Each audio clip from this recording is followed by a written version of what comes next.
So here's my promise for today's session is I'm going to give you a plan that, if followed, will help you grow to 7 figures or add an additional 7 figures in 2025.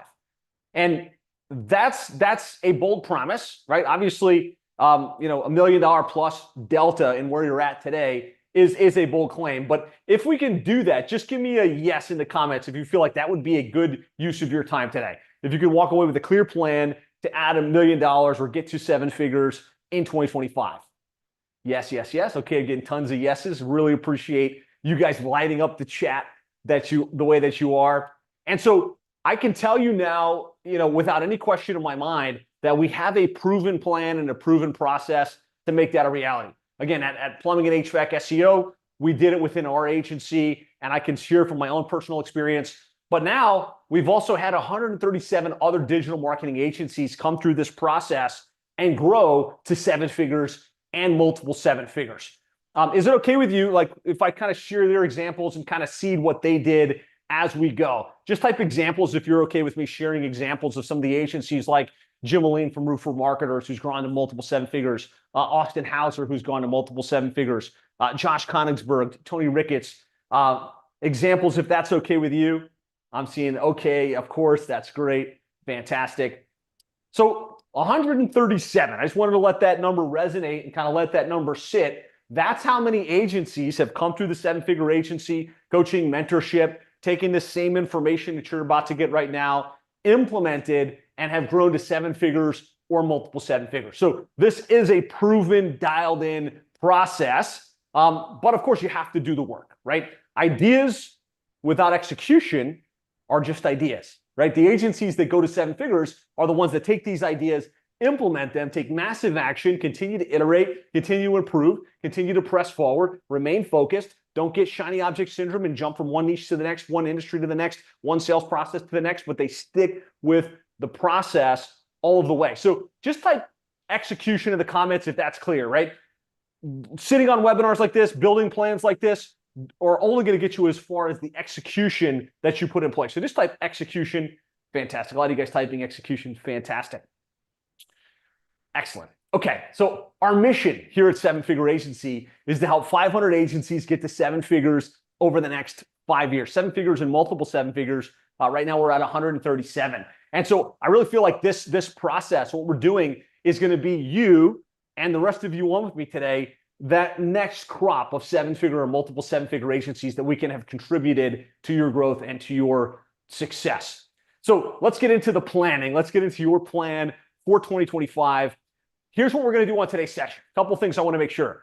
Clear goals and targets, right? I want you to know without any question, here's where we're going to get, or more, right? We're going to have a very clear goal and target for the end of 2025.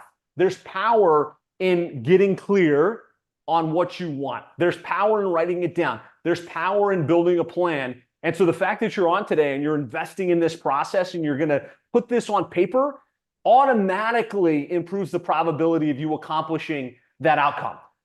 Secondarily, what we're going to do is we're going to break that annual goal down into quarterly and monthly targets. Because I don't know about you, like, I do get excited at the beginning of the year. I say, okay, it's a new year. I'm going to lose weight. I'm going to, save this money. I'm going to go wherever I'm going to go within the business. But a year, 365 days, that's a long time to remain focused. And so it's really important that while we do cast a goal out into the future, we break it down into bite-sized pieces, and we break it down into a month and a quarter, which is really easy to wrap our head around. So we're gonna set that big goal, we're gonna put it into a spreadsheet, and we're gonna break it down into quarterly and monthly targets. From there, we're gonna figure out our KPIs, key performance indicators, because it's one thing to set a goal out into the future. I'm gonna grow to $180,000 in monthly recurring revenue and break that down by quarter, break that down by month, but that's just the number, right? It's just a revenue target that doesn't actually tell us anything about what we should be doing daily, monthly, or quarterly. So we're going to figure out what our key performance indicators are. What will we actually have to accomplish? What activities will we actually have to do to bring that bigger goal into reality? We're going to spend a little bit of time auditing your business process, right? And we've got the 7-figure agency model, that one that's produced 137 7-figure agencies. And we're going to just real quick, I'm not going to spend a ton of time on this, but we're going to spend a little bit of time comparing your current model to the proven model that our most successful agencies use, just to see if there's any gaps, to see if there's like, hey, you know what? You stop doing this. Or, hey, you know what? You're doing this in this way that's probably preventing you from getting the outcome that you should. So we'll spend a little bit of time reviewing and auditing, and most importantly, making the key decisions. It's like, hey, here's what I probably need to decide on. Here's the change that I need to make right now so that you can hit the ground running in 2025 with a proven model and just execute, do the work, implement, get things in place. And then we're going to plan out and calendarize our approach, right? A goal without a plan is just a dream, right? So yes, we want the goal. Yes, we want it written down. Yes, we want to get excited about it. But the most important thing is that we've got a clear plan. Here's what we're going to do every day, every week, every month, every quarter. And then we're going to calendarize it. We're going to calendarize the big things we want to do, make sure they're blocked into the schedule, and make sure that we're actually following the plan that we built, right? A plan that gets us to where we want to go, diligently executed, ensures the outcome that we're after. And ultimately, I just want to make sure we've set you up for success so that you can crush it in 2025. So just type 2025 in your comments here if you're in. If this sounds like a great use of our time, I'm going to let this go as long as it needs to go. It'll probably go at least 90 minutes, but if it needs to go longer, that's fine, right? I want to invest this into you. And so let's all continue to play all out. All right, I see a lot of you, 2025, Michael L. Anderson, 2025, let's go. All right, fantastic. Let's do it. Couple of rules of engagement, right? We're on Zoom. There's about 120 or so of you on with me live. This can be an extremely transformative process if we all play by the rules. And so a couple of things, be here now, right? You've decided you want to accomplish something more in 2025. You've decided to invest your most valuable asset, which is your time. This next 90 minutes, you could be doing any number of things. You could be playing golf. You could be playing with your kids. You could be talking to a prospect. You've decided to invest it here in this planning process. And so I just want you to ask you is to be here, like close out the other tabs, turn Facebook off, put your phone on silent. Let's give this our undivided attention or undivided focus. Put that other stuff away. The other thing I want you to do is to put on your participant hat. It's one thing to sit on a Zoom like this and just kind of sit back and listen in, kind of nod every now and then. It's a far different thing to be a participant. So when I ask you to comment something, you comment it into the chats. When I ask you to get into the Google Doc, which we're going to be building out and map out your plan, that you participate, that you actually do the work, that you engage in this process, because if not, we're just wasting our time. So just type participant if you're good to be an active participant in this process over the next 90 minutes or so. All right, lots of you guys saying participant, really appreciate the engagement. So we've already said we're going to shut off the distractions. We're going to give this 100% of our attention and our focus. Excellent. Okay, so I've got a workbook for you guys. This is a Google Doc, right? It's an editable Google Doc. For these types of Zoom sessions, this is the best way for you to engage, for you to take the notes, for you to actually do the exercises. And so if we could, there we go. Jeremy just put it in there. Grab that Google Doc and open it up. And so as you open it, it's going to ask you to make a copy. Make a copy, rename it, your name plus, your agency name, 2025 plan. That way you've got a fresh document that you're going to be working from. I'm going to share my screen temporarily here so you guys can see it. And I just want to make sure we're all opening this up. And this is where we're going to work from on today's session.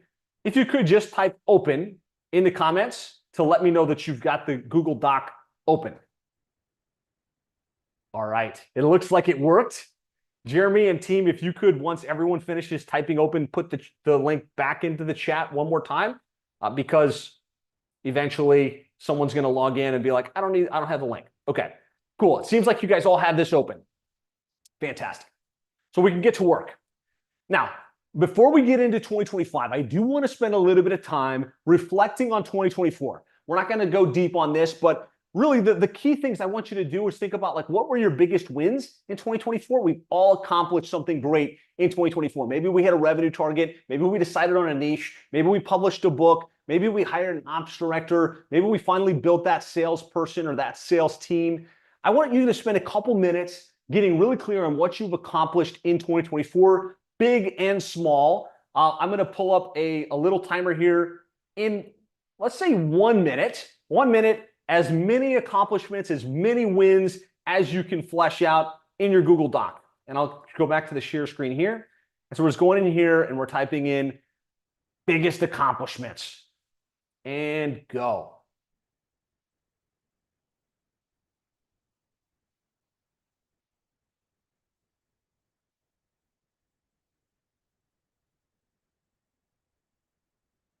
For those of you that just logged in, welcome. We are in our 2025 planning document. Jeremy, if you could drop it in the chat again for those of you that don't have it, you can open that up. And in 1 minute or less, we're just putting in as many wins as we can think of.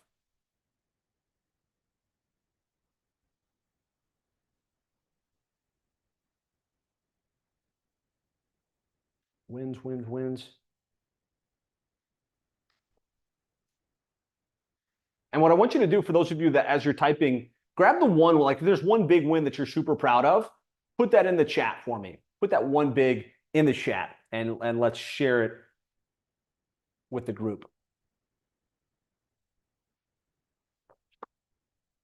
Well, I'd love to see these coming in. Mike launched a app project launched this month. Melody switched to GHL. Amazing. Daniel grew 600%. Manny, first $20,000 a month. Brett joining seven-figure agency. Love it. Clarity about what I don't want and what I do want, says Lana. Heidi's just getting started with a brand new agency. Fantastic. So many good wins. Love to see these wins. Thank you guys for sharing. Okay. The next question is, we're reflecting on 2024 before we get into 2025, is how did you do? Goals versus target. And I know I asked this at the beginning, but I just want you to reflect. We're thinking about the year and we're writing it down. There's power in this process. If we don't reflect and we don't take the things that worked well and we don't take the things that we didn't accomplish forward, we're destined to repeat them. So just in 30 seconds or less, how did you do? Goal versus target, right? Did you hit the target? Did you miss the target? I'm not going to spend a ton of time here, but that's what I want you to fill in. Rob missed by 100K. Well, if the goal was 200K, that's not too bad. If the goal was 110K, then that's probably an issue. All right, good. 500K goal, you missed it by 100. Not bad at all. Amazing. Thank you, Jeremy. And if you could drop the link one more time, Jeremy, for those that logged in, just recently, we're in this Google Doc here. We're just reflecting on the previous year. George hit the goal. Fantastic. Congratulations. Amy, the goal was to survive and we made it happen. That's always a win. Terrible. Okay. Spent most of the year with the health issue. I'm sorry to hear that, Sophia. And that happens sometimes, right? Unfortunately, that's how it goes every once in a while. Denny exceeded the goal. Fantastic. All right. Awesome. So we spent a little bit of time thinking about how we did, goal versus actual. Next thing I want you to do in the document here is biggest lesson you want to take into the future, right? And what's interesting is we always think that we're learning new things when we do webinars like this, when we take down new trainings. But really where learning and breakthrough happens is in reflection. And so what were the biggest lessons? Could be something that you implemented that worked really well. Could be something that you tried that just didn't work. Could be any variety of things. Let's just write down a couple of key lessons that you want to put into your reflection for the year. Daniel, always be marketing. I think it's a great lesson, right? Because sometimes we get busy on fulfillment and we stop marketing ourselves. And of course, we don't hit the goals. Takes time to build something great. I have to spend money to make money. Absolutely. Talk to everyone, be friendly, consistently sell. Done always trumps perfection. That's a beautiful lesson, Matt, right? Some of us, we want it to be so good. We want it to be so dialed, and we don't actually do the thing, right? We don't do the work. And it's much better to do the work, even if it's messy, and get it shipped than to not do anything. Nikki, track your numbers, right? That was a good lesson, right? Like if we want to get somewhere, we've got to track it. We've got to write it down. Lionel, I've effectively attracted better paying clients with our core offer, but expense of missing a lot of deals. Once I get back to the 3 core service levels, sales started coming. All right, so having a lower price option in your case and not excluding those lower level opportunities. Clarity on the daily activities. Awesome. Great work, guys. Great work reflecting. What do you think, as we come to the close and we still have, a couple weeks left in 2025 or 2024, what will you do to celebrate? Right? We get more of what we celebrate. And so I really want you to consciously decide between now and the end of the year, what can you do to celebrate with your team or just with your spouse or with your family to recognize what you did accomplish in 2024?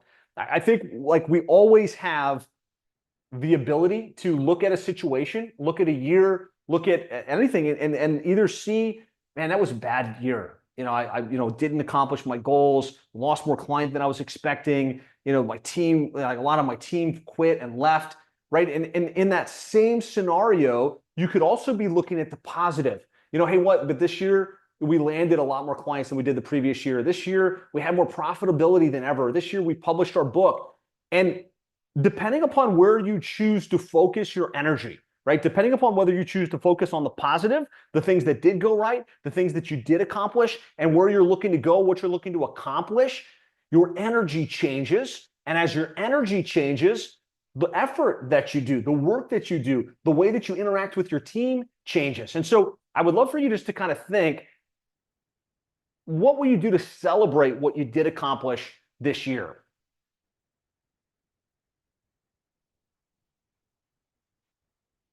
Yeah, and Sophia made an important point, and I want to emphasize this. This isn't the time. I know we're doing planning for 2025 right now, and we're like, hey, you know what? We're looking forward. This isn't the time to say 2024 is over, right? This is go time for every single one of us on this session. If you run an agency, if you serve clients, now's the time. Your clients in whatever niche that you happen to be in, whatever vertical you happen to serve, this is when they're making buying decisions, right? They're looking at 2024, they're setting their goals for 2025, and they're deciding, this company I'm working with today, do they have it or do I need to go somewhere else? And so I want to, like while we're doing 2025 today, I want you to have the pedal to the metal over the next 3 weeks. Be putting out content, be reaching out to prospects, do sales calls. Obviously, some people are going to be off on Christmas Day. Obviously, some people are going to be off on New Year's, but now isn't the time to go to sleep on the year. So yes, very important point, Sophia, both for your existing clients, make sure you're checking in with each of your clients, you're helping them set their goals, but also for your prospecting efforts. Fantastic. Okay, good. Nice work, everybody. We've spent a little bit of time in the workbook reflecting on 2025, which is 2024, which is really, really important. So, again, we want to take those lessons forward. We want to recognize the things that we can celebrate. And that also puts us in a state of resourcefulness as we start looking at the year ahead. So we kind of all shared some big wins. So as we start to think about 2025, where we want to go, what we want to build, and I promise you, each one of you are going to get a plan on how to grow to 7 figures or add an additional 7 figures this year. But I think that starts with your business model, right? When you've got the right model and you structure it correctly, everything can change. Everything can be more effective. And so key things to growing and scaling your agency to 7 figures and beyond. We got to land clients. We're going to have a process to have clients coming in, month out. We've got to deliver world-class results for our clients. We've got to knock it out of the parks for the clients that we have. And then we also have to retain, right? We have to make sure we're putting the systems, procedures in place to retain the clients that we have. And so landing clients, delivering results, retention, and then scaling, put the team in place, the SOPs in place, the processes in place, so we don't have to do it all ourselves. And really the outcome that we're after as we scale our business and we put all this stuff together is so that we can make more money, right? The money to pay the bills, to live our desired lifestyle, to create freedom. And just like freedom, if that's a key objective for you in your agency, freedom to not have to do what someone else says, freedom not to have to work 60 hours a week, but the freedom and flexibility to spend the time with your family, to take the travels, to do the things that you actually want to do. Absolutely, most of us, freedom, this is a big objective. So I don't want to build a plan that says, all right, I'm going to work 60 hours a week to try and slave my way to grow this business. I want to be thinking about how we scale it. And then number 3 is we want to make sure we're having an impact, right? All the money in the world, all the freedom in the world doesn't create happiness. Really, it's an impact that creates happiness, knowing that what you're doing is helping the clients that you serve, that they're growing and they're in a better place because they hired your agency services. An impact is knowing that the team that you hired, you're creating career opportunities for them. You're giving them the opportunity to feed their family. You're creating career tracks. And so, yet, while you're making more money, while you're creating more freedom, you're also having a massive impact with your clients and the team that you choose to serve. So just wanted to kind of refresh that model, like why we're thinking about like landing clients, delivering results, retention, scale. This is why, right? So we can have more money, more freedom, and a bigger impact. Key number one, when it comes to kind of structuring your model for success in 2025, that I just want to revisit is there's a lot of ways to add 7 figures to your agency. And a lot of ways to get to 7 figures over the next 12 months. 7 figures basically is $83,000 per month, right? $1 million divided by 12 is $83,333 per month. So once you've got that amount of recurring revenue, you're on pace to be a 7-figure agency. You could have one client that pays you $83,000 per month and you'd be at 7 figures. I don't personally know a lot of agencies that are charging at that level. I'm sure it exists, but not for most of us, right? Down from there, you could have like 8 to 9 clients that pay you $10,000 per month. And that's a pretty comfortable spot, right? I mean, 10 clients paying you 10K is a beautiful thing. You could have 83 clients paying you $1,000 per month. You could have 166 clients paying you $500 per month. You could have $833 paying you $100 per month. And so as you structure your agency or you rethink what you want to do in your agency in 2025, I think you want to be thinking about how do we increase that average fee, right? And if you're at $1,000 a month right now, maybe it's time to go to 2. If you're at $5,000 per month, maybe it's time to try and see if you can get to 10. There's massive price elasticity for these services. And as you get better in your niche, as you get more proven with your results, you can absolutely charge more as long as there's a return on investment, as long as you're showing the results. And what I found is it takes as much energy in my agency to sell a $500 a month client as it does to sell a $5,000 a month client. And the difference is drastic in the amount of profitability and the amount of effort that those clients require. So, just kind of in big picture, doing the money math here, I want to encourage you, there's a sweet spot between $1,000 and $3,000 per month that in any vertical, in any niche that you can imagine, there are plenty of clients willing to pay between $1,000 and $3,000 per month and continue to pay it into perpetuity as long as there's a good return on investment, as long as the results are there. And so maybe this is your call to say, hey, I need to charge a little bit more. Maybe it's your call to say, hey, I need to rework the program a little bit to make it so I can justify a little bit higher price point on a monthly basis. But the bottom line is if we can land 5 clients per month at $1,350 per month as kind of your minimum level program, then you can grow to 7 figures over the next 12 months, right? And really what I want you guys to really sink in, 7 figures in some cases or an additional 7 figures feels like a big ask. It feels like, wow, that's a long ways to go.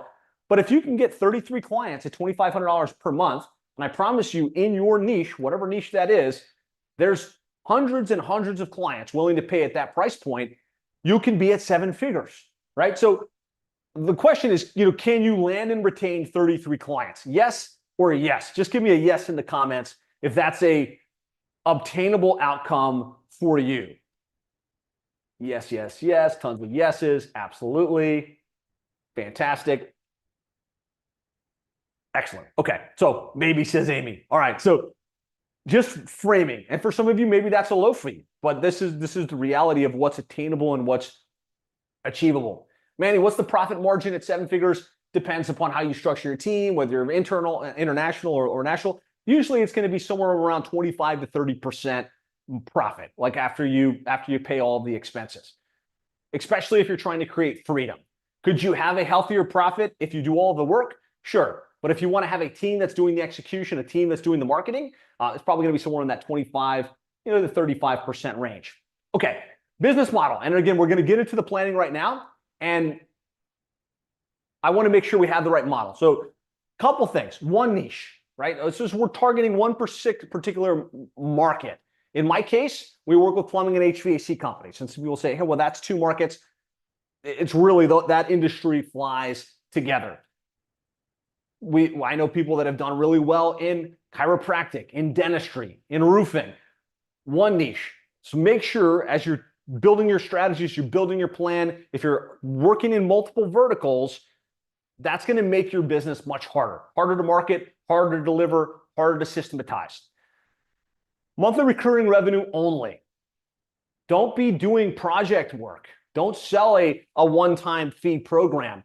Make sure that what you're selling, new clients, is a monthly retainer fee between $1,000 and $5,000 per month. And if you sell that every single time your company grows, your recurring revenue grows, monthly recurring revenue is where it's at going into 2025 and beyond. So no project work, no check payments, right? Only ACH, debit card, credit card. Make sure that when they sign up with you, they're giving you a monthly retainer fee that you can charge them every single month. And it's just going to auto charge until they say stop, right? If you're still collecting checks, I don't think a lot of you guys still do that, but if you were, don't do that, right? That's a really hard way to grow the business. And the minimum monthly fee of $1,000 per month.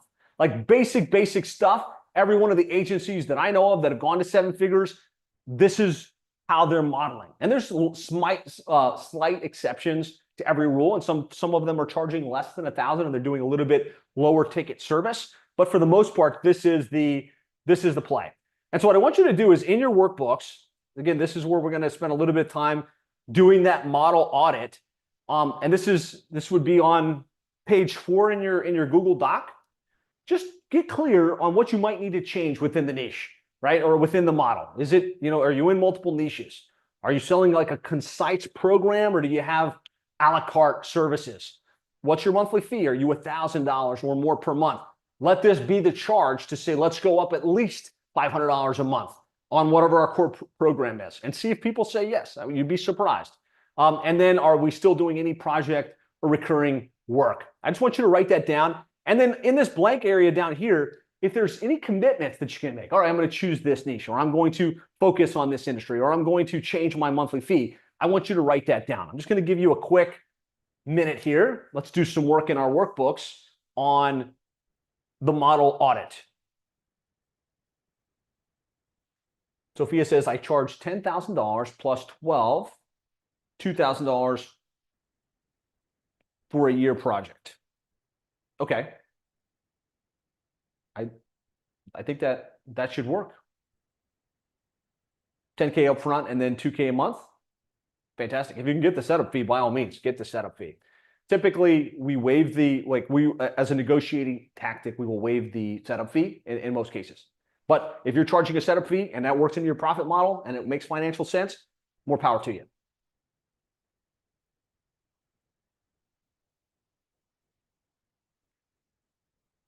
All right.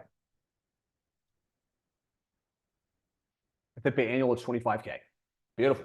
Love prepays. Prepays are great. Just make sure you manage your cash flow around that. Sometimes it's nice to have that consistent monthly payment. I would say 95% of our clients, maybe even 96, they pay monthly, right? We get this monthly fee and that monthly fee grows. And with consistent, reliable income, you can make projections, right? You can decide on who to hire next and where you can invest more in marketing. Whereas if you get these lumpy payments where it's one lump sum, the money's in, and now you got to really budget that across the year. That's one of the reasons I prefer a consistent monthly payment. All right. Let me know in the comments any changes you need to make to the model, or more importantly, any changes you'll commit to going into 2025 so that you're working on a proven model and you're not reinventing the wheel. I'm going to share this example here because I think this is important. Great example of this process is Alan Hillsberg. Alan Hillsberg was a generalist agency coming into several years ago now. And he was good at SEO, he was good at web dev, he was good at all this stuff, but he was kind of stuck any given month between $10,000 and $20,000 in revenue. And it wasn't monthly recurring, it was just random, inconsistent income, and couldn't get the growth and momentum that he wanted. Decided to implement this program right here, right? One niche, he decided to work with funeral homes. Monthly fee, $1,000 per month. That's where he started. That was comfortable for him, and only recurring. Really dialed in his outbound process, grew that agency in less than 2 years to $115,000 in monthly recurring revenue. Now he's doing over $1.5 million per year, and he has something tangential inside the funeral home space that he's just crushing it with. Another really good example of this is Austin Hauser from Base Coat Marketing. One niche, painting contractors.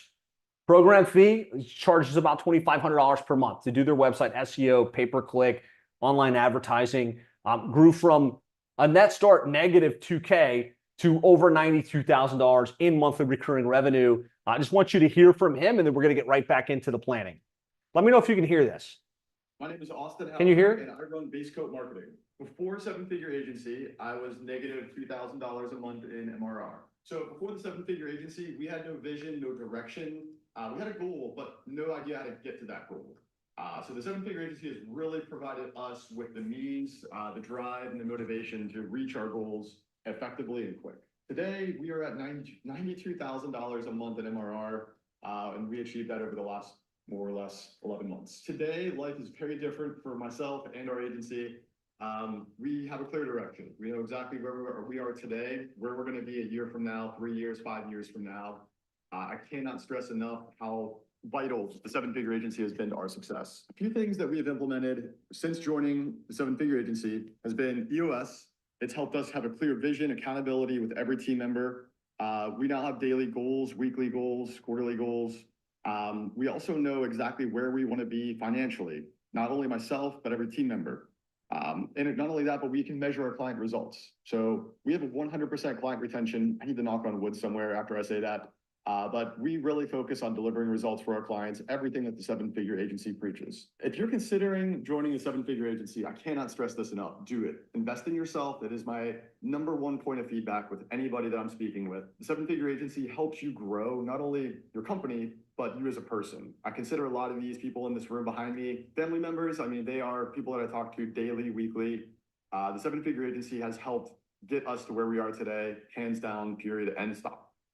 Okay, cool. I apologize if you guys had trouble hearing that. But one thing that he said, and the reason I wanted to share this example, obviously the model, right? We talked just now about one niche. We talked about monthly recurring, did that. But the other thing he talked about was that he had clear goals and targets. He knows exactly what he's shooting for on an annual basis, on a monthly basis. And that was a game changer in his agency. And so that's what I want to do now is get you guys really clear on that goal, on that outcome. And so in your workbooks, if we just scroll down just a tad, we're going to build out the goals and the targets for 2025. So just give me a yes if you're seeing me okay. You're seeing my screen right now. I don't know if my screen is sharing. Okay, cool. You're sharing my screen. Okay, perfect. So we're going to start with the snapshot. Where are we right now in the agency? I want you to put this in. And again, this is right here. If you scroll down, your goal for 2025. What is your current monthly recurring revenue and how many clients do you have on retainer? Should take you a second. If you don't have any retainer-based clients, it's 0, right? If you've got 50,000, it's 50,000. Just type that number in these two tabs right here. Current snapshot. And we're going to flesh out this sheet, and you're going to have this, and this will be something you can reference back to in the future. Aditya says, so does Austin have 30% profit margin that results in 27,000 USD? I believe he does. I believe he does have about 30%. I would need to look at his latest financials. He is part of our Titans group, and we do share financials, but it's in that range. Okay, so we've got this initial snapshot in place. I need you to track along with me. So make sure you've got my screen up where you're seeing my screen that I'm sharing, because we're going to pull up a spreadsheet that's going to help you map these goals and map these targets out. And so what I want you to do is just click on that link down there where it says tracking. And it's going to ask you to open up the latest version of our 2025 sales and retention tracking sheet. And so it's going to make a copy of this. This is a very, very powerful tool that we use. I've used in my agency since day one, and I want to give to you to really arm you for success in 2025. just type SHEET in the comments, sheet, when you've got this Google Sheet open. All right, AJ's got it. Mike's got it. Justin's got it. Fantastic. All right, seems like we've got it. If you get stuck, ping Henry on here or Jeremy Woods. They can help make sure you've got the sheet. So here's what I want you to do. Whatever that current MRR is, that monthly recurring revenue, this, to be clear, isn't an average of how much you make on a typical month. It's literally what your recurring revenue is, right? So I don't want any project revenue here. What's the current monthly recurring revenue? For the sake of making this a practical exercise, raise your hand if you're willing to be a guinea pig for me here, and we'll fill this in for you while the rest of the group watches and does it on their end. George said, I am. All right, so let me find you, George. George. Can somebody spotlight George for me on the team? George.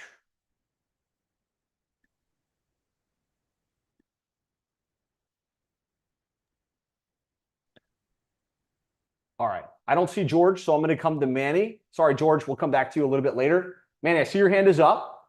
Looks like you work in the landscaping niche. Yes, sir. Fantastic. Well, welcome aboard. All right, so we're going to fill this in. I want you guys, don't just listen to what Manny's doing. I want you to have your sheet open and fill it in yourself as we go.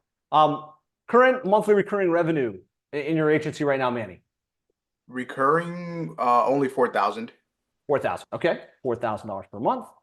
And what's your end of year goal? Well, like by the end of the year, how much would you like the recurring revenue to be by the end of 2025? By the end of 2025, I would definitely say 50,000.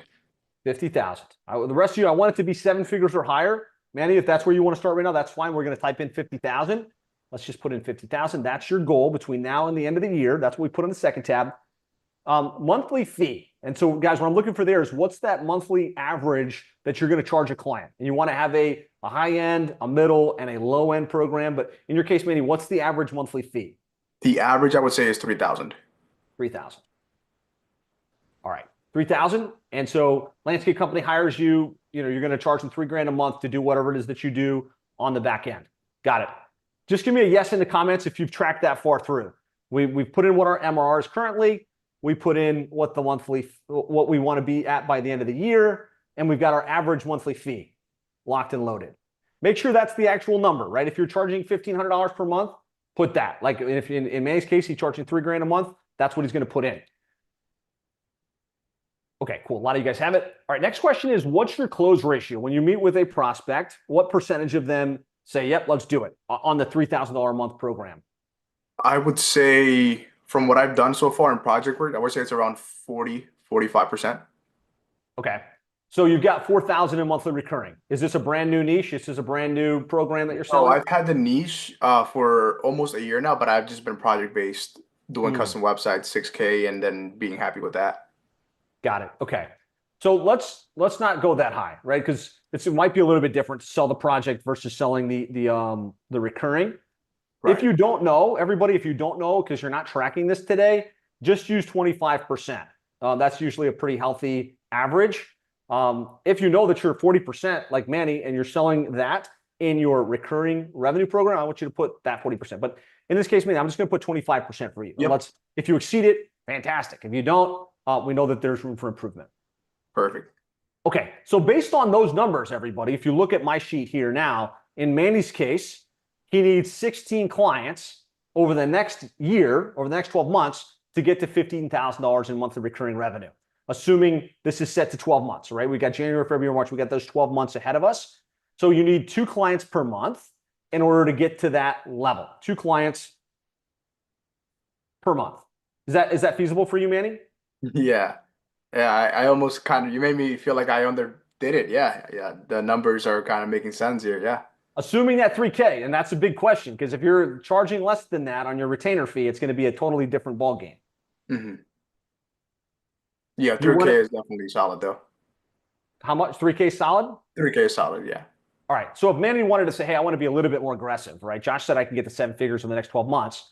If we move that to $83,000 per month, that means we need 27 clients, and we only need 3 clients per month to make that a reality. Now, that's 3 net clients, everybody. So like that's assuming you're going to, sell, let's say 4 and lose 1, or you're going to sell 3 and lose none, which is eventually, like in Austin's case, 100% retention. That only lasts so long. Eventually, there's going to be at least a 3 to 5% or even higher churn rate any given month. So this is what, like, the goal setting worksheet, our first tab here. We're just getting clear. Where do we want to go? How does that break down over the course of the year so that we can plot it out over the course of the year? Give me a yes in the comments if you fill that in for yourself. You know how many clients you need in the year, and now you also know how many clients you need per month.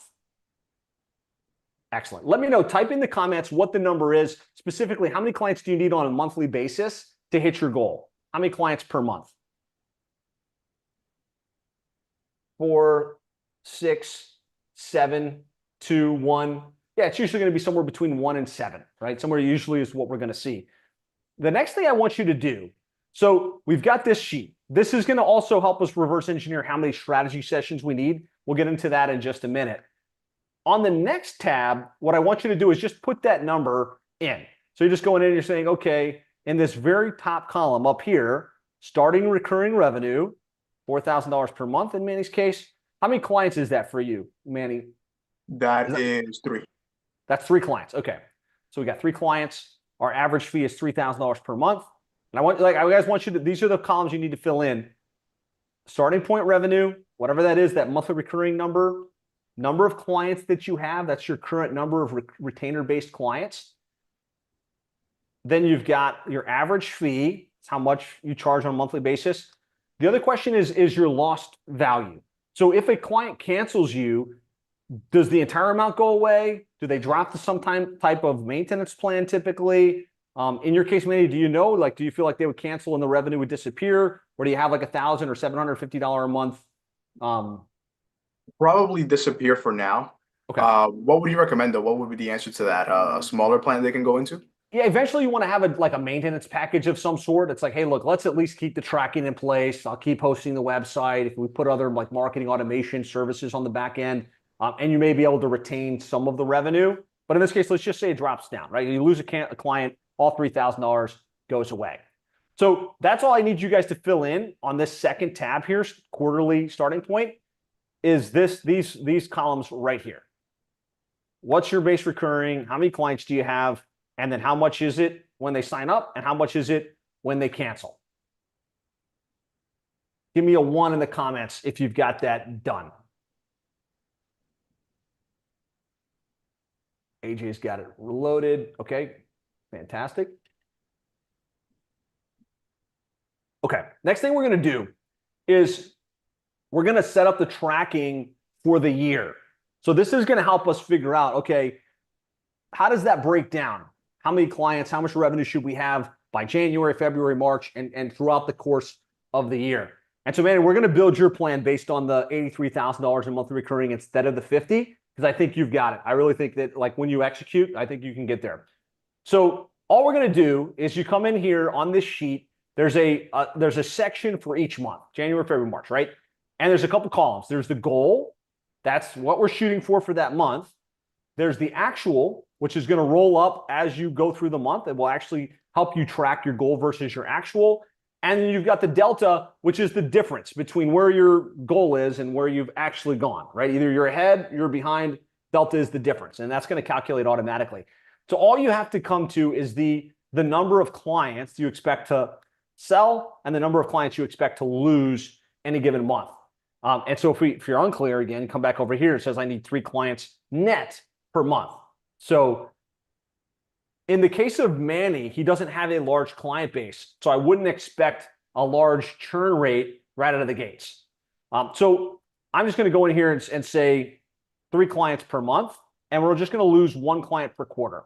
So across the top here, what I want you guys all to do is go and put the goal number for each one of the months. So we're going to do 3, 3, 3, 3, 3. And may you do this on your own sheet as well. That way you've got it for yourself.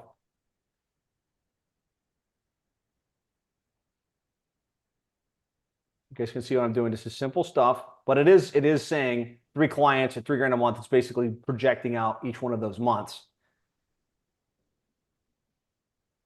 put a pound sign once you've gone across each of those months in the goal, not the goal tab under total sales. If you're confused or lost, feel free to speak up. All right, I see lots of hashtags coming in. That's wonderful. Nicely done. Great work, everybody. Now, below that is you're gonna have to account for some churn, right? Sophia's a little bit lost, but you'll get there. Okay, Sophia, let us know if you need help. Typically, you're gonna see like an average of 5 to 10% monthly churn. So, in like, let's just say you've got 10 clients. Once you've got 10 clients, you can assume, just for tracking purposes, about one client lost every single month, if you're assuming you're better than 10%. In the case of Manny, that's going to wind up being like one client per quarter. Brandon says, what's the average client lost again? So that's if you have a drop sell and the client's retained. So you would want to just put the same amount in both of these columns. If you're selling at $1,500, put $1,500 for the sake of simplicity. So what I want you to do next is just kind of go in here and put in each month, realistically, how many clients you anticipate churning. So I'm going to put zeros in here until we get to March. And then we're going to put, we expect to lose one client. And then April, May, we'll lose a client. And then in July, one client. And Manny, if you wanted to, you could just like say, hey, you know what? I'm going to shoot to lose no more than one client every month. And if I only lose one client a month, I'm on track. If I don't lose any, I'm way ahead of track. And it gives you something to shoot for. All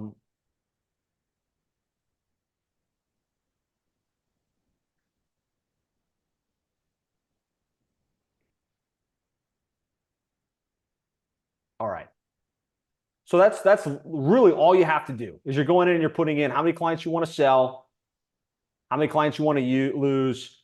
It will automatically then calculate that for you. So 9K plus 4K, now he's at 13K because he didn't lose any clients. Then in March, he's got 9 clients at 22K, assuming he sells 3 and loses none. But then this month, he sells 3, loses 1, so he's at 28.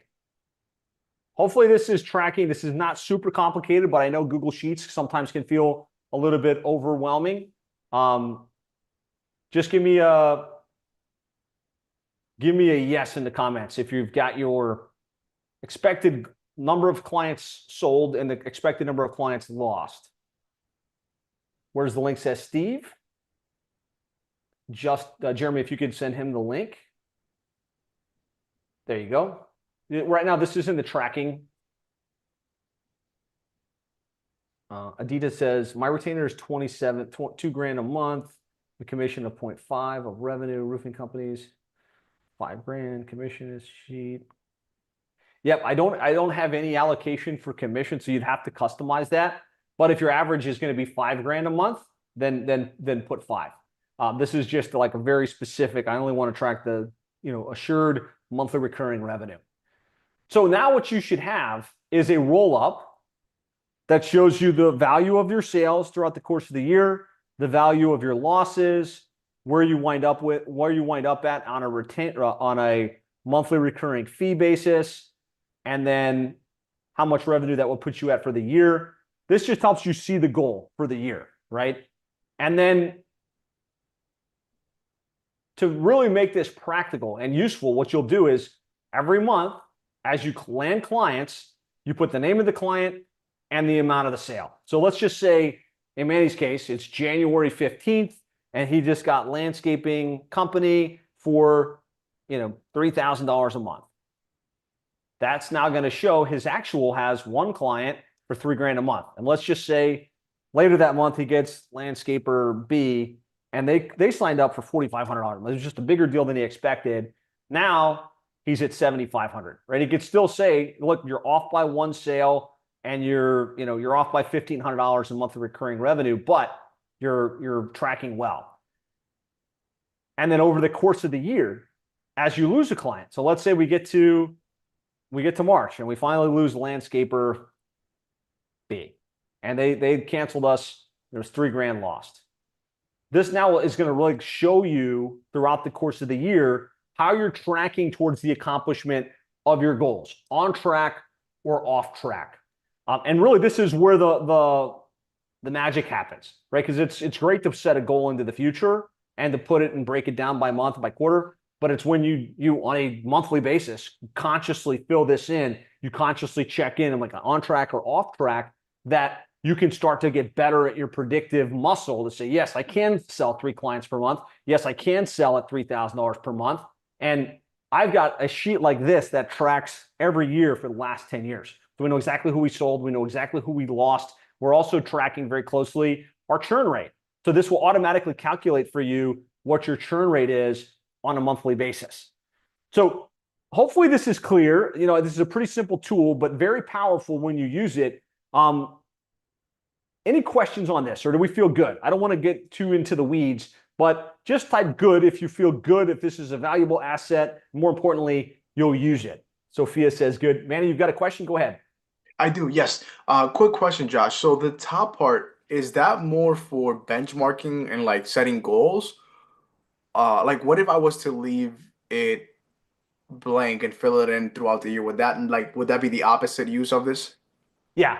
So the whole point would be to set the goals, to see. Like, okay, I'm going to do 2 clients a month. Oops. 2 clients for let's say like the first 2 months of the year, but then I'm going to go to 3 clients a month thereafter. That helps you like see what the goal is per month, per quarter. And even at that, you would wind up the year at $88,000 in monthly recurring revenue. So it just helps you, like kind of set that goal. And then if you come back to the quarterly tracking sheet here, it'll tell you, all right, based on the goals I set, I need to get to $19,000 in monthly recurring by the end of the first quarter. And that's what you're striving towards. Your marketing, your sales, communication with your team, everybody's on the same page. Does that help, Manny? Does that answer the question? Awesome. Yes, it does. It does. Yep. Okay. Amy's asking what the delta column means. So I'll come back. I'll explain that again real quick. So the delta is the difference between your goal and actual. And then you can only see a delta as the month's going on. So in this case, when I filled it in for Manny, his goal was to sell 2. He sold 2. And so he has no delta, right? He's right on track. But he exceeded the goal here. Like, let's just say this client was only at 2,500. Well, now he's off by 500. He needs another $500. So it just helps you see how you're tracking against the goal on a month over month basis. All right.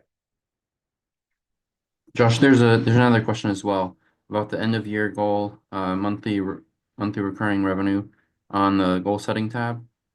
Yes. All right. So on the goal setting tab, down here, are you talking about this? Or on the sales and retention tracking sheet? Can you tell me what end of year goal? End of year goal is just your end of year. This is your end of year goal. You want to get to $83,000 in monthly recurring revenue. I got it. Churn rate is how many clients you've canceled any given month. And ideally, we're shooting for like a 3% monthly churn rate or better, right? And maybe in your case, that's not feasible, and it's more like 5%. Like this is a measurable you want to track every single month to get to where you're going in your agency. Okay, cool. Hopefully you guys got that. Like hopefully you guys all have that built. Just one more time, give me a yes in caps if you've got your sales retention tracking sheet and you're clear. Like, bam, this is where I'm going to be by the end of the year. This is how that breaks down by month. This is how that breaks down by quarter. Use this. Map to this. Like this was one of the most important aspects that we wanted to get done on today's session. All right. So the key thing I wanted to call out here, like our goal setting framework is we've got the goal for the year, break it down by quarter. That's where you're going to retool this. So at the end of each quarter, you would check in. All right, it's the end of the quarter. Am I on track or off track for the goal for the year in terms of retained revenue, in terms of like the target that we're shooting for? If you're way ahead, then I want you to readjust for the remainder of the year. If you're way behind, I want you to potentially readjust backwards, because sometimes we set a big goal at the beginning of the year and we're so far behind we can never get it, right? And that's just depressing. Other times we're way ahead and it doesn't inspire us anymore. So we want to make sure we stop and we update. And we got to make sure we have a stopping point. And this is the most important thing, because how many of you guys have set goals and targets for the year at the beginning of the year, and then by the time, the 15th of January rolls around, you've forgotten all about it, and you're not tracking it, you're not measuring it, and it's just kind of, it's lost in space. Just give me a 1 if that's you, or if you've ever had that happen. I see your hand, Amy, right? If you don't hold yourself accountable, right? If you don't pause and say, like, all right, it's the end of January. I knew I was going to sell 3 clients and I wasn't going to lose any. This is your sheet to help gut check yourself and to make sure you're moving forward on the most important metric, which is your monthly recurring revenue growing? So be sure you stop at the end of every month, at the end of every quarter, you track your progress and you celebrate your momentum, because you're going to get more of what you celebrate. So on page 5 in your workbooks here, I just want you to write from your sheet, just so you've got it locked and loaded, what's the goal between now and the end of the year? And you've already mapped it out. So right now, Manny's at $4,000 a monthly recurring revenue with 3 clients. At the end of the year, he's going to be at $50,000 in monthly recurring revenue with 27 clients, right? Or 30 clients. I don't know what the exact number was, but I want you to have that so that you can know, like, this is where I started the year. This is what I'm shooting for at the end of the year. Just a quick sec. I want you guys to fill that in. Again, I'm just going to pull it up.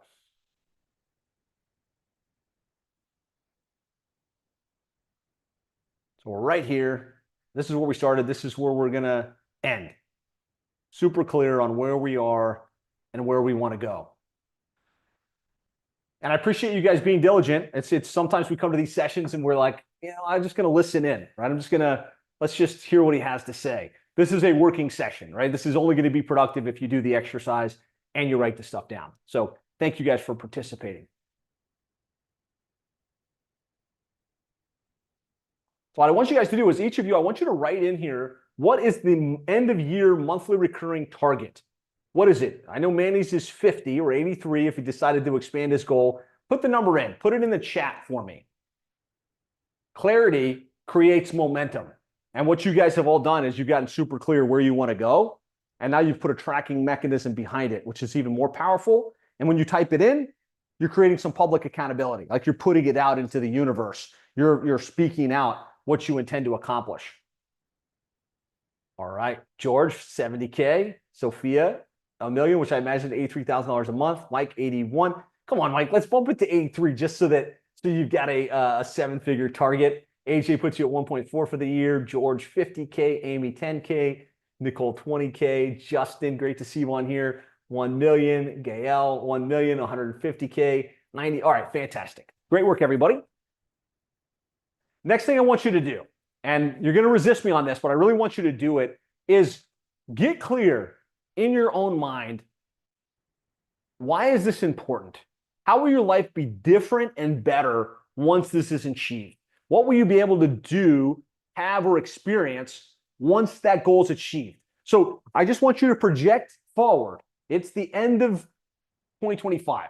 You've done the work, you've landed the clients, you've solved a lot of problems, you've experienced a bunch of additional complexity in your life. Why is this important? Right? Get really clear on your why, because a random number doesn't create excitement, but it's the way that your life will change. Maybe you'll have more confidence. Maybe you'll feel more successful. Maybe you'll be able to buy a car that you've always wanted. Maybe you'll be able to move out into a nicer home. Maybe you'll be able to finally put your kids into that private school that you've wanted to. Maybe you'll be able to retire your wife. What is it for you? I want you guys just to write that down. Spend a couple minutes. I promise this is time well spent.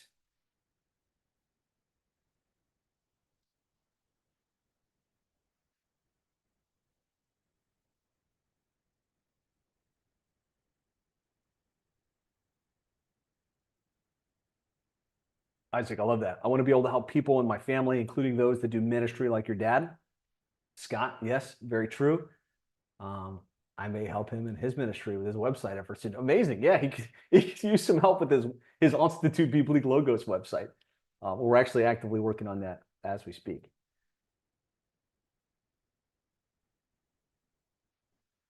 Christine, create generational wealth and give more to the kingdom. Love it. So good. Yeah, and I love that you guys are setting targets that aren't just about, the nicer car, the nicer house. And there's nothing wrong with that, because I got a much nicer car and a much nicer house, but you know, it's additionally like being able to give back and to support causes and ministries and things that are important to you. Grow into the person I've always wanted to be. Love it, says George. Italy for my 20th anniversary. Amy, that's amazing. My wife, Yesenia, and I had our 20th anniversary this year, and we went to St. Kitts, just the two of us. It was the first time we went away from the kids in a long time. It was amazing. So Italy, that sounds beautiful. Okay, cool. I don't want to beat a dead horse, but this is important work. This is an important exercise. Thank you guys for doing this and for engaging in this process. Okay. So a great example of this, real quick, I'm just going to share because I said I was going to share examples, case studies of this, is Brian Kaskavalcian. And so Brian Kaskavalcian runs an agency that works with roofing and window remodeling companies. And the first time I ever showed anybody the sales retention tracking sheet was actually with Brian. It was me, Brian, and like two other guys. We were sitting around the conference room. He had been stuck at $60,000 in monthly recurring for, you know, going on 5 years. He had a successful business, but it was just kind of, that was his invisible ceiling. He would, you know, go a little bit above it, but never much more. And I said, look, what's the goal? What's the target? What are you striving for? And he was like, I don't know, like, we're just going to keep growing the business, right? I think we grow an agency to a certain level because at some point we set a goal, we set a target, we got excited about it, we started tracking it, and that created that momentum. But at a certain level, we get successful. We think we don't need to do that anymore, or we stop casting out into the future. And so we sat down, we did this exact process, mapped out a sales retention tracking sheet. And from that day forward, his agency had explosive growth. He grew to over $4 million in annualized revenue, recently sold the agency to private equity for an 8-figure exit. So this stuff works. I just want you to hear real quick from Brian, and then we're going to get into mapping out the plan. So let me get to Brian here.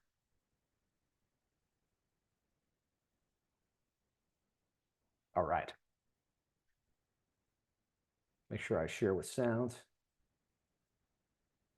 There we go. Well, hey, this is Josh Nelson with the 7-Figure Agency, and today I'm with Brian Kaskavalcian from G4 Marketing Group. Runs a highly successful multiple 7-figure digital marketing agency. Brian, if you had one tip on how you were able to grow your agency to multiple 7 figures, what would it be? So the one tip I'll give you is actually what he gave me. He gave me clarity and he gave me focus. It was that one damn spreadsheet that you gave me that changed everything, because we put out our numbers and we knew month after month, every month, what our target number was in new monthly recurring revenue, and we knew exactly where we were based on our gains and our losses. That one thing that I got from this guy right here was a game changer. Awesome. Be clear, be focused. Great. Brian, thanks for sharing. You got it. All right, so now you guys all have that same exact sheet. You've gone through that same exact process. The question is, will you use it? And so it's only going to work if you use it, but you've got the power of it and you know the power of it. So I want an all cap yes. If you're going to hold yourself accountable in this way, you're going to track your sales retention tracking sheet, you're going to fill it in, and you're going to keep yourself accountable. All right, sweet. Bunch of yeses. Well done, everybody. Thank you for engaging with me here. Okay. The next thing we want to be super clear on, we've got the goal, we've broken it down by quarter, we've broken it down by month. The next thing is the key performance indicator, the thing that will tell us the work that we're doing is going to get us to that 3 clients or that 4 clients or that 5 clients that we need. And there's lots of important key performance indicators, but the number one indicator that I find with the agencies I work with is the number of sales appointments or strategy sessions that you're having every single month. And if you know what that number is and you track against that number, in most cases, you're going to hit the target. And so I want to draw your attention back to the goal setting sheet that we filled in a little bit earlier. I'm going to share the screen and remind you where it was. Here on the first tab, when we filled in the goal setting sheet, it told us how many clients we needed and what our average closing ratio is. And based on that, it tells us we need a certain number of strategy sessions to get the target. So in Manny's case, to get to the 27 clients with a 25% close ratio, he needs 12 strategy sessions every single month. I want you guys to all know what that number is. I want you guys to all write that number down because that's what you have to track against. Yes, we got to track the actual outcome, but we also need to track the key performance indicator that will drive that outcome. So I want you to write it in your workbook, and I want you to tell me what your number is. How many strategy sessions do you need to shoot for every month? George is shooting for 16. Love it. The other George is shooting for 10. Jenny, 10. Mike, 16. Fantastic. This is the number. I want you to have it front and center for yourself, right? The agencies I talk with that are stagnated, typically, they're not getting near enough strategy sessions. They get like 1 or 2 sales appointments per month. And they're like, well, I'm not getting any momentum. Well, obviously, right? You have to do a little bit more marketing so that you can get a little bit more appointment flow, so you can get more at-bats and more opportunities for prospects that say yes and give you the okay and give you the yes to move forward. What you track and measure gets done and always improves. And so I want you to really be tracking the sales retention tracking sheet, which you just built, a sales tracking dashboard of some sort where you can see how many appointments you're having month over month. And that's a resource we provide in the 7-Figure Agency Coaching and Mentorship Program. And I would say, regardless of your number, try and shoot for 15, right? And you might fall a little bit short. Some of you guys are shooting for 7 or 12 or 10. If you can shoot for 15, that almost ensures that you're going to be landing clients every single month. And you want to track your close ratio shooting for a 30% or higher. So for every 10 prospects you meet with, 3 of them are saying, let's go, right? And they're giving you their credit card authorization form. And so I'm going to share this with you. It's a simple visual tracking board. You can print these out every single month, put them on your desk. So that way they're front and center. You're going to get busy, right? You're going to get busy with a million different things. It's the activity that you do that's going to determine whether you get the outcome or not. And so there's revenue generating activities, and then there's busy work, right? You got to make sure you make time for the revenue generating activities, which are strategy sessions, number of clients that get proposals, and the number of clients sold. And so this is optional, but I would recommend put this strategy session tracking sheet at the beginning of every month, call your shot. All right, I need 15 strategy sessions. I need 3 new clients, and then track week over week. Are you getting that activity done? Are you moving things forward? Okay. We've all got clarity on the number of strategy sessions that we need in order to hit the target. We know what we need to measure. The next thing we need to do is we need to build the action plan, right? Because yes, we've got a goal and that's helpful. Yes, we've got some idea like what we need to shoot for, 15 or so strategy sessions per month. Now we got to reverse engineer the plan to make that a reality, right? And that's where the rubber meets the road. And so we teach a process called the agency growth system. And this is something you guys can, should, and can absolutely put into play. And so I want to walk you through this, and I want to get you clear on the things you want to be doing daily, the things you want to be doing monthly, and the things that you want to be doing quarterly in order to ensure that you get your 15 strategy sessions per month. And so this growth system basically maps out, here's what we want to do on that time horizon. Here's like what we have to make sure we convert at, and here's how much we need to retain in order to build the 7-figure agency model. And so daily, couple things you want to be doing every day. Number one is cold outreach, right? So in your niche, Manny works with landscape companies. I want you to get a list of prospects within that niche. You could buy it from Coldlytics. You can join the association. You can use a variety of tools to get that list. But you need a list of prospects, and you need to be introducing yourself via cold outreach, via direct outreach on a daily basis to new prospects. I'm going to encourage at least 5 direct manual touches every single day, right? In addition to that, we're all digital marketing agencies, so we have some idea how to run Google ads, how to set up retargeting, how to run Facebook ads. That should be happening every single day within your agency, right? And no excuse not to have paid ads when someone's looking for landscape marketing, landscape digital marketing, how to market my landscaping company, making sure we're coming up for that, and taking our list of prospects, loading them as a custom audience in Facebook, and advertising our case studies, our value, offering them a strategy session, offering to help. So these are the things we want to do daily. And this is probably the hardest thing, right? Because it's like, I've got a million things to do. Can I do 5 touches? Can I get that prospecting effort going? Just type daily if you're clear on the things you want to make sure you're doing every single day. George, Isaac, fantastic. Then there's a couple things, just a few things I want to encourage you to do every month in 2025 to set yourself up for success. Number one, every month I want you to do a live, not a sales pitch, a live webinar, which is where you show up and you teach, right? So there's no reason you couldn't between now and January 1st run a 2025 digital marketing planning session for your niche. So like in Manny's case, the 2025 landscape growth digital marketing plan, and invite all the landscapers on your list and post about it on social media.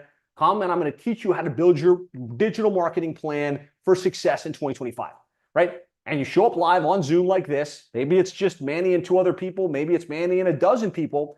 But when you do that every single month on a different topic, you've got a reason to email your list. You force yourself to create new content. You connect with people that you would have never connected with otherwise. And there's lots of little minutia that goes into it. But one webinar per month will absolutely position you as a thought leader, as a person of value within your niche. So just type webinar if you can commit to do a monthly webinar. Doesn't have to be super complicated. All right, fantastic. The other thing I would encourage you to do once a month is an interview. So podcast interview once a month. This could be done on Zoom or Restream or whatever platform you like. But you take somebody, either a past client, a current client, an influencer within your niche, and you just ask them a series of questions. And they come on, hey, tell me about your business. Tell me about how you market yourself. Tell me about how much revenue you do. Tell me about how you generate online reviews. What tips would you have for other companies within this space that are looking to grow and scale? If you just did one interview like that every single month and you take the recording of it and you put it on iTunes and Spotify and then you syndicate it out, you're going to connect with people that you probably wouldn't have connected with otherwise. And you're going to be creating content that most people in your niche crave, but don't have access to. So when I say podcast once a month, that's what I mean. We're just going to grab somebody that's in our niche and we're going to interview them. That way we're creating great new content.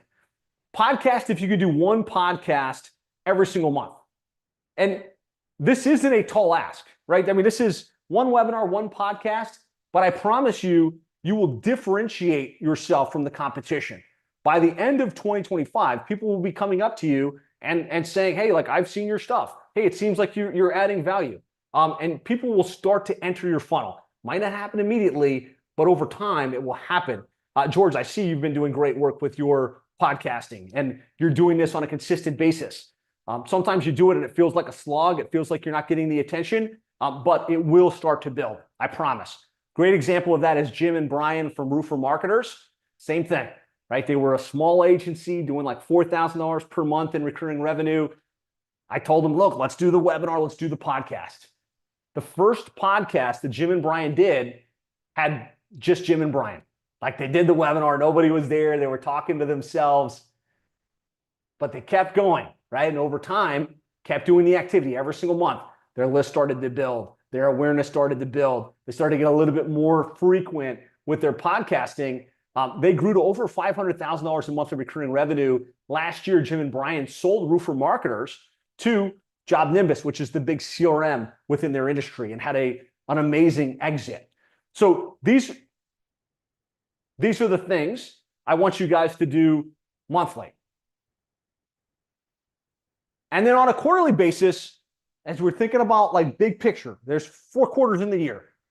4 times throughout the course of the next year, I want you to find a place to go live at an industry event or an industry conference.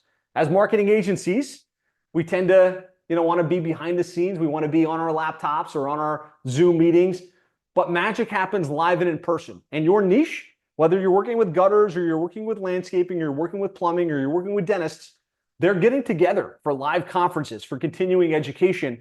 And so you want to find out where those conferences are happening and invest in a booth.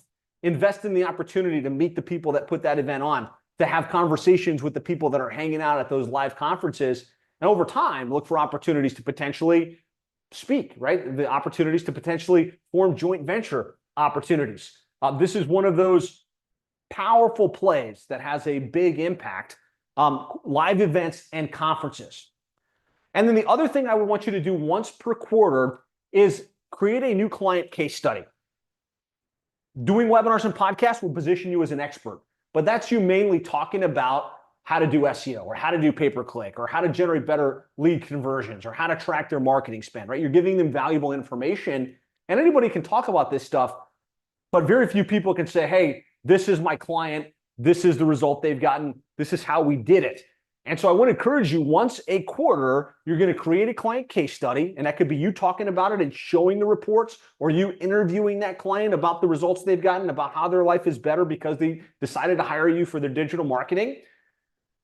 That shifts your positioning from you just being a thought leader to you being somebody with proven results that can back it up with the data. So this is what we do quarterly. One industry conference, at least one new client case study. Give me a yes in the chat if you can do that. Yes or yes. Sweet, lots of yeses, fantastic. Again, my plan is to give you guys the strategies that you can implement. Whether you decide to join seven-figure agency or not, I want to give you exactly what you can do to get the outcomes that will get you where you want. If you do 5 daily touches, you're running at least a couple $100 a month or a day on Facebook and Google Ads. You do a monthly webinar, a monthly podcast. You show up at the industry events and conferences. You will get 15 or more strategy sessions per month. Like, it's just a foregone conclusion. Now, in addition to that, we want to have a nice tight appointment process where somebody can schedule in, they can get warmed up, they can show up to the appointment pre-positioned to buy. That's our appointment funnel.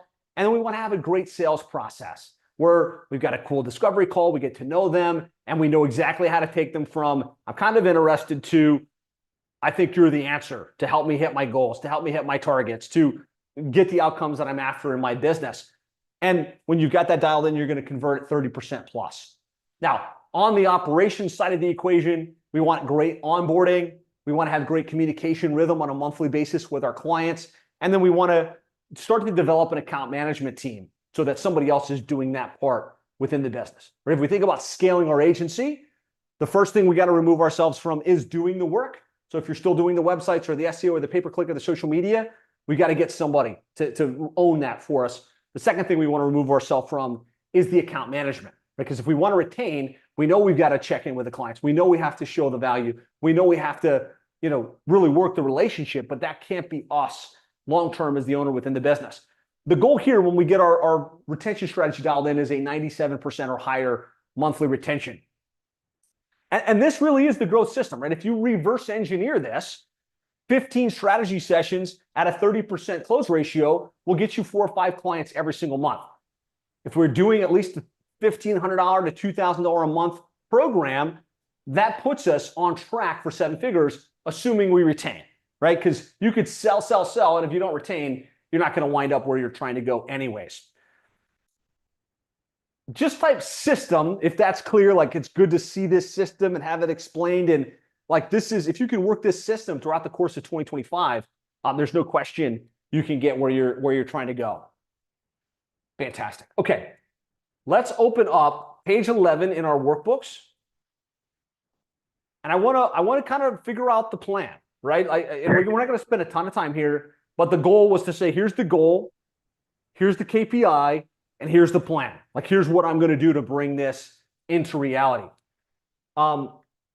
Industry events and conferences. What are the events in your industry? We're looking for 4 throughout the course of the year. I'm going to have you do that as homework. Go research when those events are happening. Go research where those events are happening. How much will it cost for you to have a booth? Don't try and go for a speaking opportunity right out of the gates. Usually when you've been there once, you've been there twice, they start to know you. You start to understand who the players are. You can start to say, hey, look, I'd love to do a session on XYZ. I think the group would really benefit from that. On the webinar piece, the best day typically is going to be a Wednesday or a Thursday. And the best time typically is around 2 o'clock Eastern time, because then you're getting the East Coast and the West Coast. And we're all going after a national audience. I just want you to decide which day of the week, and I want you to put that in, and which time will you run your webinars? Put that into your workbook and then put that into the chat for me. Let's commit to a couple things that are going to help move our agencies forward.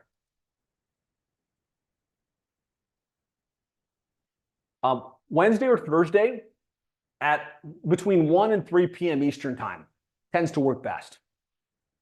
George, Wednesdays? Thursday evenings? Awesome. Fantastic. Let's make some decisions. And what's cool is for those of you that are interested in the seven-figure agency coaching and mentorship program, we give you a playbook for these industry events and conferences, like how to create the booth, how to get your swag together, how to work the booth correctly. For the monthly webinar method, we give you like our predefined webinars with the slides, the promo sequence, the workbooks and worksheets we put together. And then our format for the monthly podcast, like exactly how to set it up, how to syndicate it. So just a shameless plug there for those of you that are interested in shortcutting that a little bit. We do have these resources that we can provide you to speed this process up. Some of it's in the on-ramp, not all of it. Thursdays at noon says Tufuni. Okay. Fantastic. So our key activities, like, again, kind of bringing it down to brass tacks. I showed it on the whiteboard, but monthly webinars, monthly podcast, industry event speaking participation, weekly content, right? And this could be, if you're not comfortable right out of the gates, this could be you taking your webinar, putting it into GetMunch or putting it into opus.io and letting those systems create short form content. Or it could be better, would be better, is you creating a short form 1 to 5 minute video clip talking about some element of what you covered on the webinar, creating unique content for that. And every week you should have some new piece of content that's going on your personal profile, your pages, as well as a Facebook group, which we've got a whole strategy around how to develop a Facebook group for your stuff. Okay, so clear, just like clear, if you're clear on what we're trying to do here, those key activities, right? These are the things that are going to lead to the 15 strategy sessions, right? That are going to help us get where we want to go. Lots of clears coming in. Okay. Next thing I want you to do is we want to, like, one of the most productive things you can do is some level of time blocking, right? We've all got 8 hours in a day, right? Usually that we work. Some of us a little bit less, some of us a little bit more. The way we choose to use that time will dictate whether we've got the results and the outcomes that we're after. And so, like, consciously decide, and this could be homework after the fact, what days you're going to do your webinars. We already talked about Wednesdays or Thursdays. Block that. Literally block that in your calendar. That way somebody can't schedule in. You can't schedule something else. What days of the week you'll do your interviews. So typically, I do my live interviews on the first Tuesday of every month at 2, and I do my webinars the third Thursday of every month at 2 p.m. Eastern time. And so that makes it really easy. You can block those time slots, have them recurring. Some months they need to go forward a week. Some months they need to go back a week. But you block that activity, that way it's sacred, right? Like, you don't usually, if you've got an appointment scheduled with somebody on Thursday at 2 o'clock, you don't usually push that off, right? You show up and you have the meeting, even if there's other things going on, even if there's other issues. If you don't time block an appointment to do a webinar, to do your prospecting, it'll just get pushed down the list because there's other priorities. So just type block if you'll commit to block the time for the revenue generating activities, which is recording that video, which is doing those 25 daily or those 5 daily touches, and building those relationships. All right, we're blocking the time. Nicely done.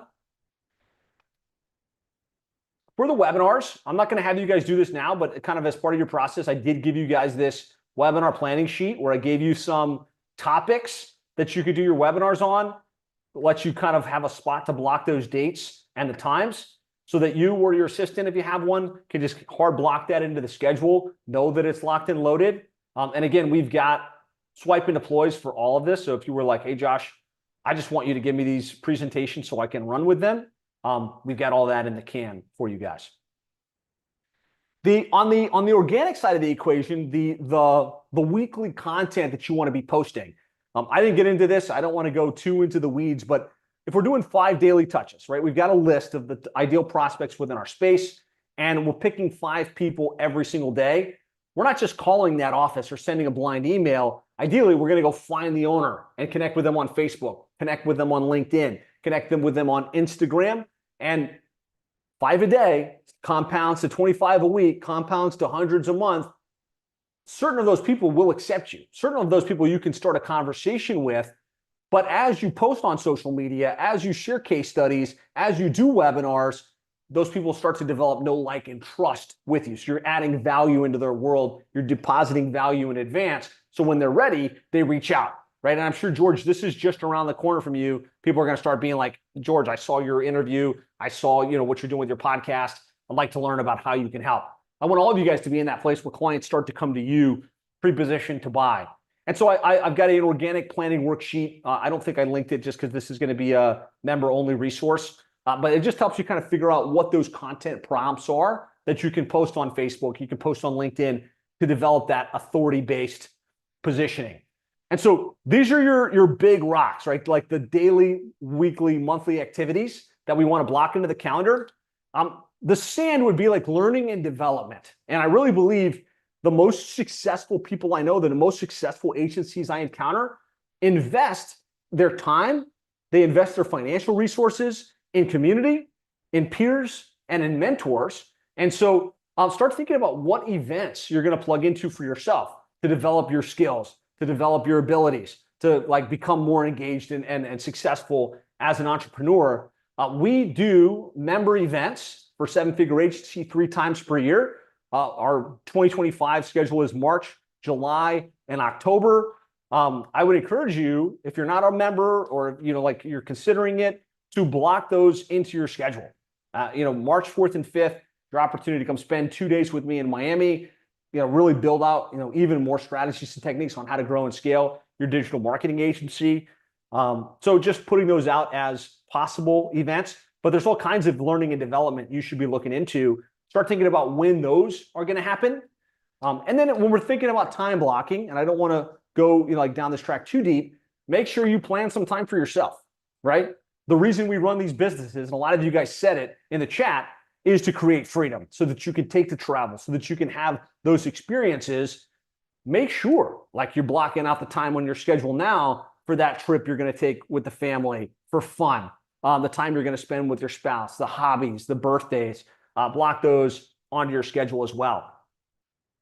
And then I've given you guys a checklist to just kind of help you get clear on the main things you want to put in place, the main things that you want to implement to get the outcomes that you're after. Again, with the goal of those 15 strategy sessions per month. And so you've got the worksheet there. We can continue going down that track, as homework. Type clear if you feel clear. You're like, all right, I'm clear on the daily activities. I'm clear on how I can map this out. I feel pretty clear on my goals and my targets. I've written them down. I've set them in stone. Fantastic. Nikki's clear. Beautiful. I want to share another example just to inspire you guys going into 2025, because I really think some of you guys have had an amazing year. Some of you guys, this needs to be a change point. Type me if that's you. This maybe it's been a tough year and you need something to change drastically in 2025. You need things to be different. We've all been there. And so I want to share the story here of Danny Barrera. Grew from 3 clients, struggling, actually was staying, sleeping in a car for a small period of time, got his agency off the ground, has grown to over $350,000 in monthly recurring, actually over $500,000 in monthly recurring now. I just want you to hear from Danny real quick. I see we've got, oops, got to share my screen, don't I? Hold on. And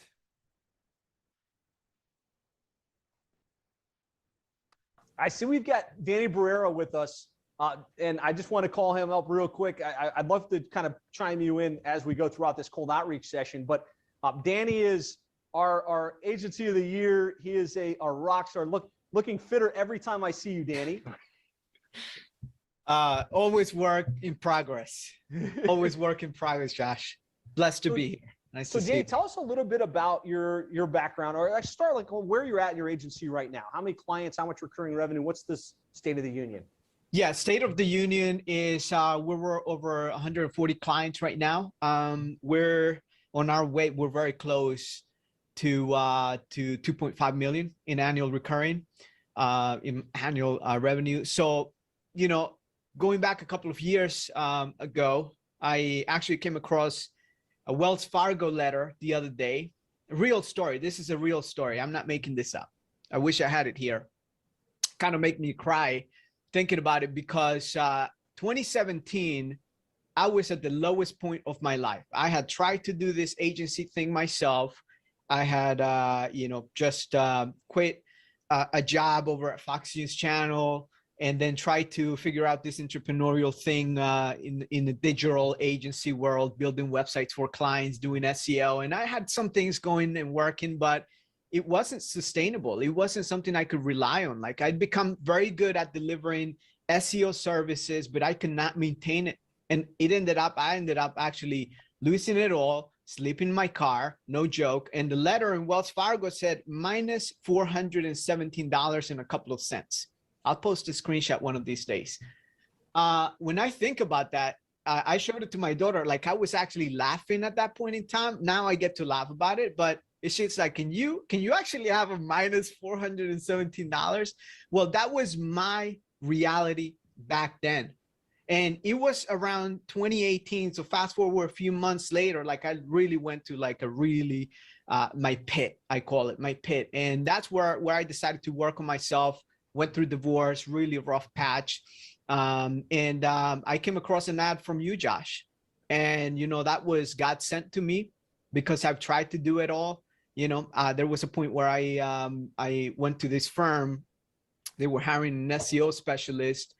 And I talked to the owner and I said, hey, I know I can help you guys out. Like I have the skill sets. And he just looked at my resume. He looked at me and he's like, it seems like you were doing this agency thing before. Why are you here? I said, I really need a paycheck. Like I need to pay child support and all that. And he just looked at me. He says, I could hire you. You sound like a good guy, but your heart is going to be out there and your mind is going to be out there. And I know you and the type of guy that you seem to be, you're a go-getter. So I'm sorry, but I have to, I can't take you. And after that, it was like God talking to me and saying, dude, go ahead and give this thing a fair shot. And with the right guidance, with the right instructions, like Concrete Marketing Crew did not exist. I had no presence whatsoever. The name wasn't there. I had a couple of websites. One was local here in South Florida. Another one was a contractor SEO agency. And I leveraged that to kind of build up some momentum in the niche. And then a few months later, I landed on a niche name, Concrete Marketing Crew. So I literally was on a Wednesday call and was guided by Jeff Fisher. And he told me, hey, look, try this niche out and see if it works. And I just decided to go all in, forget about everything else. Nothing was working for me. And sure enough, like I'd had worked with a guy that did concrete before. So I just took that as my case study and I just leveraged that. I ranked my website for a term that I could talk about. And I started getting clients. My first one turned into 2, into 4, into 11, into 20, and the rest is history.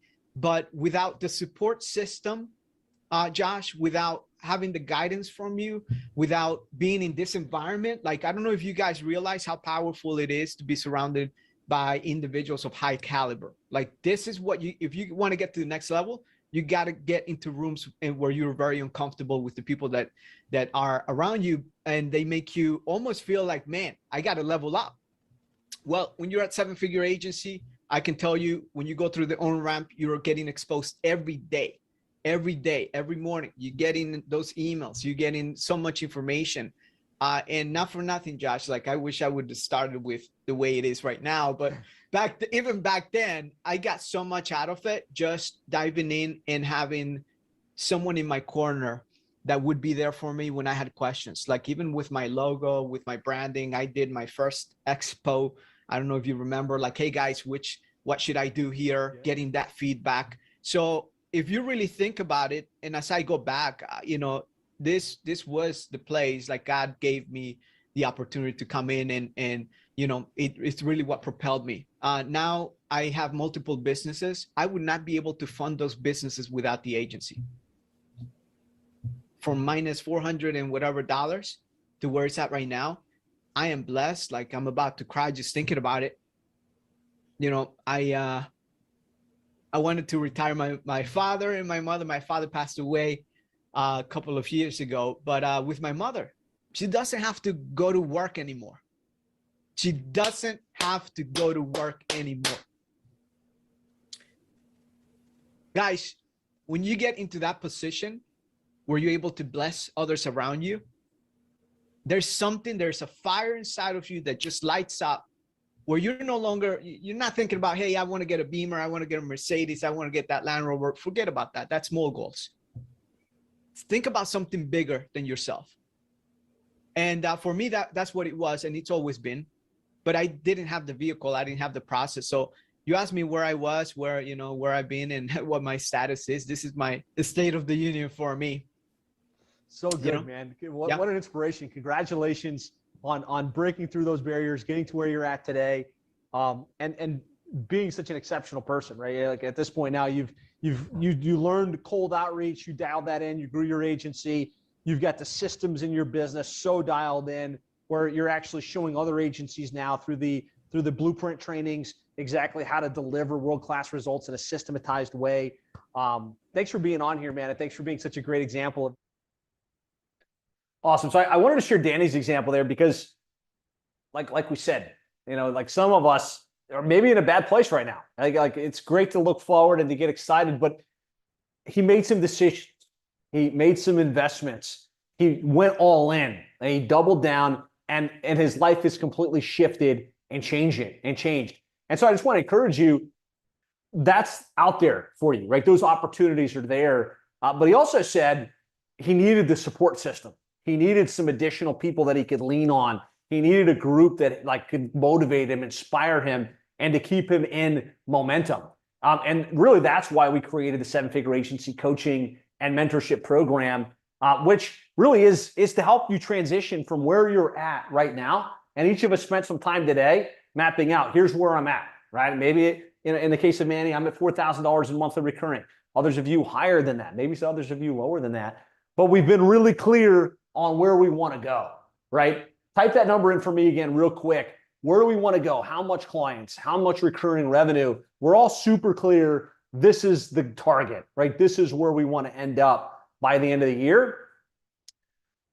And we know that in order to make that a reality, if it was as easy as watching a training with me and just magic presto, we've got that outcome, that $1 million, that $83,000 a month, Manny, we'd all be rich, right? And we'd all have six-pack abs, and we'd all be driving Ferraris.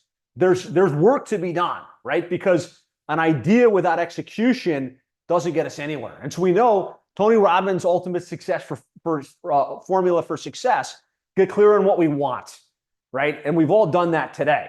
We've set that goal. We've set that target. We've even put it into a Google spreadsheet. We know what we want. Secondarily, we got to get passionate about why we want it, right? We got to amp that up to a 10 out of 10. And that's what we did that exercise, which was, yeah, this is why I want this. This is why my life will be different and better. But I promise you, if your passion for that outcome is only like a 6 or a 5, and it's kind of like, hey, you know what? If I get there, I get there. If I don't, I don't. No big deal. It's not going to happen, right? We have to have a lot of energy, a lot of passion behind it.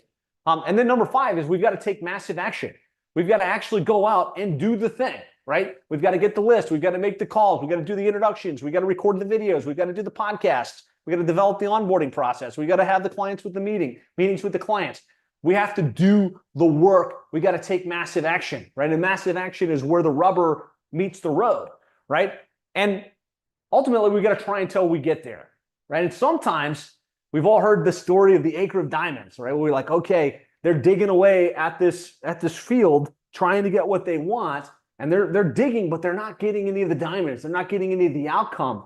And eventually, they stop digging and they walk away. And they were just a couple of digs away from getting where they wanted to getting the outcome. And so we've got to continue to take action regardless of where we're at until we get the outcome that we want. And there's a feedback loop, right? That happens. We take action. All right, I'm going to get that list. I'm going to send those emails. I'm going to make those calls. I'm going to do those webinars. And we take the action, but then we figure out, like, did that work for me? Did I get the appointments? Did I get the sales? Did I say what I needed to say? Did I get the outcomes? Am I on track towards that sales retention tracking sheet, or am I off track? And then we've got to make corrective actions, right? Because yes, I can give you a formula. Yes, I can give you a strategy, but you've got to innovate, right? You've got to figure out what's working in your niche, what the right language is for your particular prospect, what the right program is that generates the oversized results for your clients. But I promise you, if you do this and you have a whatever it takes attitude, you can get whatever you want. You can get wherever you want to go in life and business. So my question to you is, how committed are you really? And I want you to give me a number between 1 and 10. How committed are you to hit that goal that you've set for yourself? 10 being, I'm going to do whatever it takes, right? I'm going to move mountains in order to get there. All right, I like seeing the 10s, 1,000%, 10, 10, 10. 10 is what's required, right? If your commitment is only a 5 or only a 6, it's not going to happen, right? And so if your commitment level is a 10, then you're willing to do whatever it takes. And then the next question is, how long do you want to take to get there, right? Because there's very little that I've showed you today that you can't figure out on your own, like doing the webinars, like doing